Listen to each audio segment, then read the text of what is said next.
This week we're talking about God's grace, and at the beginning of the week I said that grace is the concept in the Bible that's maybe the most difficult for us to understand.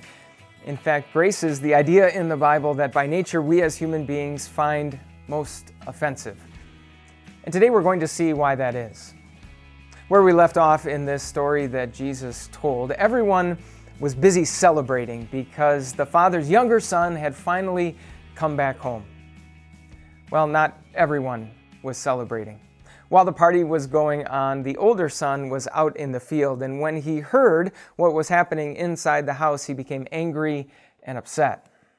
After all, he had never rebelled against his father the way that his younger brother had, and his father had never thrown any sort of party like this for him. In fact, everything that the father was spending on this party for his good-for-nothing younger brother was really his. Everything that the father had left was his inheritance. And so he stayed outside, angry and offended. So what would the father do now? Leave his older son outside, maybe even lock the door? Send out a servant to demand that he get back inside right this minute?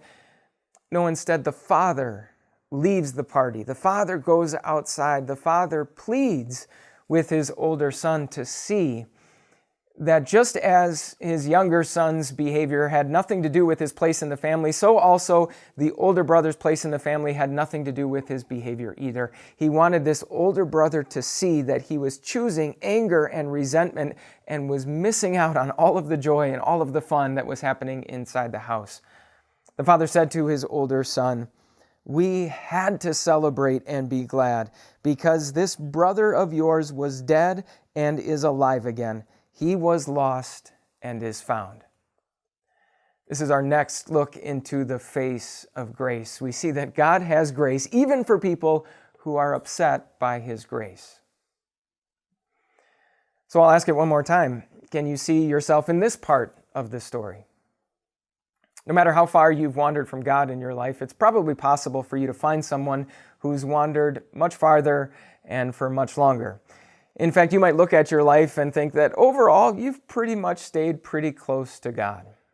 Always been in church, never been in trouble with the law, always been a faithful spouse and a good parent. In fact, maybe even your rebellious stage included nothing more than jaywalking and staying out past your curfew a couple of times.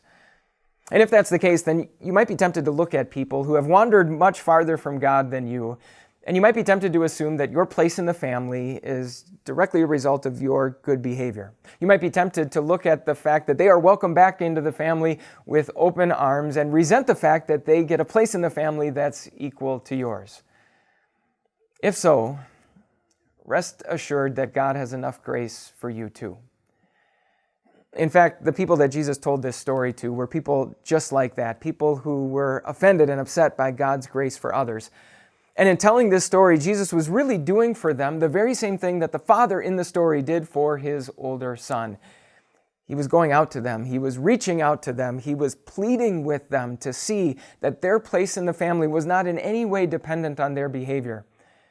He was urging them to see that a life where their behavior was connected to their place in the family was a life full of anger and resentment. He was pleading with them to see that a life where even the most wayward of children are welcomed back with open arms, that's where all the joy and fun are to be found. That's where the party is at. And so even when we get upset with God's grace, even when we might look up at God and be angered by the grace that He shows to others, this is the Father that we will meet. Even then, we will be staring into the face of grace.